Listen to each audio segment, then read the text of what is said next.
and congratulations on being our first Friends of Minnesota Orchestra Volunteer of the Month for my October. goodness, what an honor. You Well, are the inaugural. Yay! That's very fun. There are 3 questions, but I actually want to ask, how long have you been a volunteer? I think I began volunteering in 2000. Okay. My mother-in-law gifted me a membership Oh, to what was wonderful. once called WAMSO and Right. is now Friends. evolved into Friends of the Minnesota Orchestra, which makes And we more still sense. have the gift program, so We that's good to do. know. Yeah, I you can give know. a gift of membership. Absolutely. And I got involved because we were doing vintages of note. No.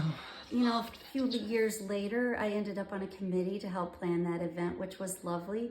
I was involved in development and fundraising and these events for several years. I was doing development for WAMSO, and then I was like, what is it that we're raising these money for? So I decided to get down and dirty and meet the people where they were, which is one of our cornerstone programs. Why do you volunteer for Friends of Minnesota Well, Orchestra? yeah, I wanted to get down to the nuts and bolts of what Exactly. the organization was doing Yeah. and understand how the money was being spent and what it was going towards. But then I have learned to just grow to love these children so much. It's a delight to see the smiles and the surprises on their faces when they start creating sounds and feeling the vibrations and making sounds that they've never made before in our sound factories. And so that's a lot of fun. And of course, helping them to know that the Minnesota Orchestra and that hall is a place where they belong and planting the seeds for future audience members. My second question is, what is your favorite musical memory? And I'm sure you have a ton, so I know it's going to be hard to distill down. And my whole life is music, and it Yeah. has been since I was a small child. When I think about the sound factories,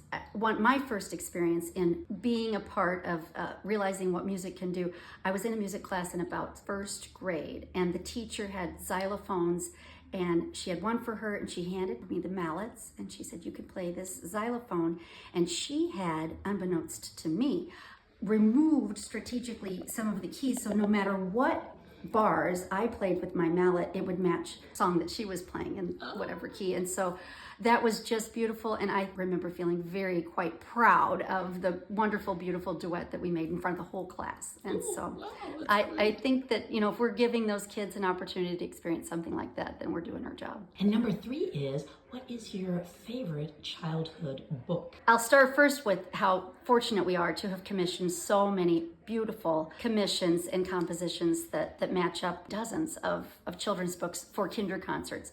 And of those, I really like The Three Bears because it really lends itself to really simple preschool level musical concepts like big and loud and low and high and small. So you think about the big stand-up string bass, and then that's Papa Bear, and then it goes all the way to the little baby bear with the small instrument and the violin that makes a higher sound. And I love talking about that with the kids. Yeah. Personally, my favorite book would be The Adventures of Winnie the Pooh. Oh, absolutely. So- And thank you so much for You're taking welcome. the time, and we appreciate you so much as we do all of our Forward volunteers. to kicking off another year. Absolutely. Thank you.